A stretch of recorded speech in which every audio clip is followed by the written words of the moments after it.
Hey guys, so today I want to share with you some really cool family information, family history. This is a video I've been wanting to make for a while now, but I've been kind of reaching out, for more information before I made this video. And I still have some research to do and everything, still some questions I'm trying to get answered and everything. But I thought I'd go ahead and make this video and share with you the information that I do have. It's really, really cool, and I believe a lot of you guys will think it's awesome as well. And if I do find out, or as I do find out more information and gather more of it, I guess put more pieces of the puzzle together, then I'll do an updated video maybe in the future, and just kind of get the whole story and all the information and all the answers to the questions I have. But anyways, I know you can't see it now, but I've got some pictures and stuff here on the table, and it's going to be really cool, and I'm so thankful you're here with me. And so let's get started.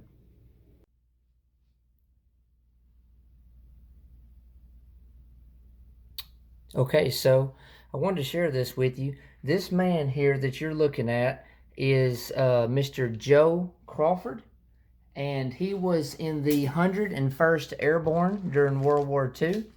And this man here is actually my great uncle. And the way he's my great uncle is he married my grandmother's sister. And so he's my great uncle by marriage. And my great aunt's name was Thelma Rutland. And Mr. Joe Crawford married my great aunt. She was born in 1926, and unfortunately she passed away in 1971.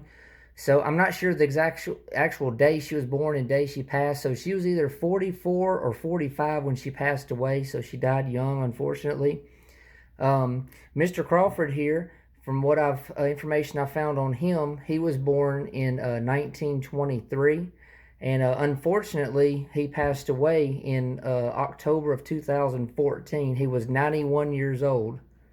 So 91, and his first wife, my great aunt was 44 or 45, but he did remarry after she passed and everything.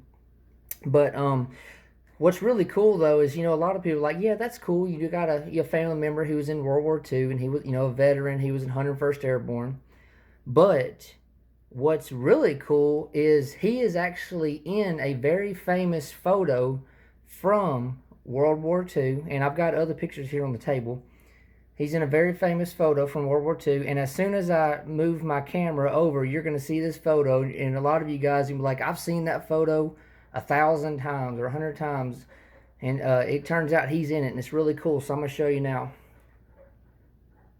Here it is. Does this photo look familiar to y'all? I'm sure it does. Like I said, most of you, if not all of you. This is a photo of some 101st Airborne paratroopers. And this would be during Operation Market Garden, which started September 17th of 1944. And this photo, I've seen that it was dated from September 17th, and then I've seen that this picture was taken September 18th, the day after, they parachuted. And so either the 17th or 18th of 1944, September. And what they're doing is they're basically inspecting and looking for supplies and different things from this wrecked glider. As you can see, it's got a lot of damage to it. It's basically just about destroyed. But you see, there's a lot of guys there, 101st Airborne guys, and I think I counted about 10 guys or so. But again, really famous photo and everything, and it's super cool because, like I said, Mr. Joe Crawford is in this photo. And I'll show you exactly where he is. He's right here. That's him right there standing on the left. That is my great uncle. And I actually got I went to CVS and got these photos I had on my phone, blown up for, a few bucks or whatever, into 8x10s. So this is him. Really, really cool. His name was Joe W. Crawford. And, honestly, I don't know just a whole lot about him. I'm still trying to research him, find more about his service and everything. But that's him. So he would have been, if he was born in 1923, and this was September of 44, he would have been 21 years old. So that's really, really cool. Super awesome to know, because I've seen this photo over the years many, many times, and then to come to find out I've got a family member in that photo. That's even more special and awesome. But I'll keep telling you some more about this man and kind of my family. You see, I've actually got a smaller version of the photo here, smaller version of that one, and same thing here. You see, he ended up being Master Sergeant right there.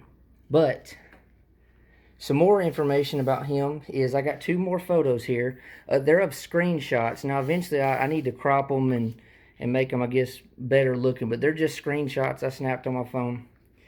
And I'll show you this one. This basically tells about the main photo right here. Parachutist of the American 101st Airborne near 2 landing gliders which crashed in the German rear in the region of the city of Arnhem on September 17, 1944. The soldiers are trying to get their surviving comrades, American troopers, and it says from left to right. See, there's Joe Crawford and some other guys. So, they were trying to get supplies and stuff out of here, but there's actually some trapped troopers in there. And what's kind of interesting is I pulled this photo up, I expanded as large as I could on my computer, and I was looking, and right in there, that is a face of somebody. Let me put it back down. Right there. I know it can be hard to tell for you guys, but if you can find this photo online, you'll see, if you expand it, this is a person right there. You can see basically their right eye and part of their left eye and their forehead. That is a person right in there who's evidently trapped. And so they're trying to get that trooper out, and there could be other ones in there as well. And you see, like, there's somebody laying on their stomach. Their feet are sticking here. I guess they're digging or doing something. There's another person kind of sitting, crouched. And so they're trying to help get these guys out. So again, it could have been September 17th. The photo was taken September 18th. Either way, but like I said, this right here confirms, again, Joe Crawford. Him right there. That's him right there. And then also, some more information about him and his service is, check this out. Master Sergeant Crawford served in 101st Airborne Screaming Eagles during World War II. He was captured and held as a prisoner of war. After 20 days of captivity, he was liberated by the Allies and returned to his unit. He received Bronze Star twice, Prisoner of War Medal, Combat Infantry Badge, several other personal and unit awards during his years of service to our country. Now you see it says Mr. Crawford. Let me get to focus again. Mr. Crawford passed away in 2014, but you see at the age of 93. Now that must be a mistake, because just this morning, I got all these pictures printed yesterday. Just this morning, I found his grave marker, and it's actually dated 1923. So unless there was a mistake on his grave marker, it's got his, my great aunt, she's buried there. But unless that should have said 1921, then there's a mistake just with this information here. And he was actually 91 when he passed. And that's the information I found when I found his obituary. It said he passed at the age of 91 in 2014. So, but anyways, just really, really cool. I want to keep telling you some more about him and my family stuff. I remember as a kid, my dad would tell me about his uncle, his 101st Airborne. And, as I grew up and stuff and got more interested in military history, he would tell, everything he knew about him to me. And something I was going to tell you is that my dad was actually named after him. My dad's name is Joseph Bradley. Bradley's his middle name. But, so his first name is Joseph, but he goes by Brad. But anyways, so he was named after Joseph Crawford, my great uncle. So that was kind of cool. And, like I said, I want to find out more about him and just give you some more information. Maybe I can do another video in the future. But something else I wanted to tell you is that when my dad, who is 63 now, my dad will be 64 in January. When my dad was about 12 or 13, he estimates, his uncle, my great uncle, had, my dad was over at their house, at my great aunt uncle's house. And he had already been over there multiple times and had seen some things he brought back from the war. And my great uncle gave my dad a German flag, a German compass, a dagger. My dad said it was a German dagger. Also gave him a shell, which my dad thought it might have been a mortar shell or something. Now, obviously, it wouldn't have been a live one. It would have been, diffused or whatever, or inert, a dummy or something. And he also gave my dad some other knife. My dad wasn't sure if it was a fighting knife or some type of bayonet or something. But anyways, so my dad got that at 12, 13 years old. So that probably would have been around maybe 1970, 1971 or so. And my dad held on to him, for several years. But my parents married. My dad was 21. My mom was 17.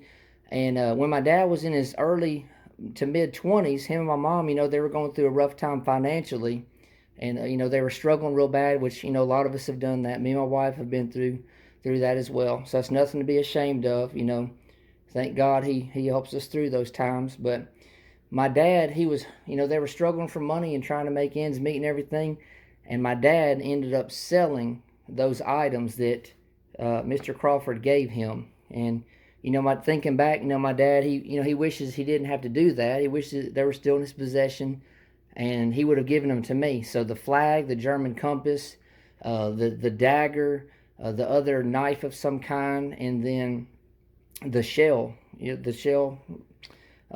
it's just one of those things. It would have been cool to have it in the family, passed down and everything. But, life happens sometimes and everything. But anyways, I just wanted to thank all you guys for watching this video. I plan on getting these pictures framed and everything, and I'll do that for sure.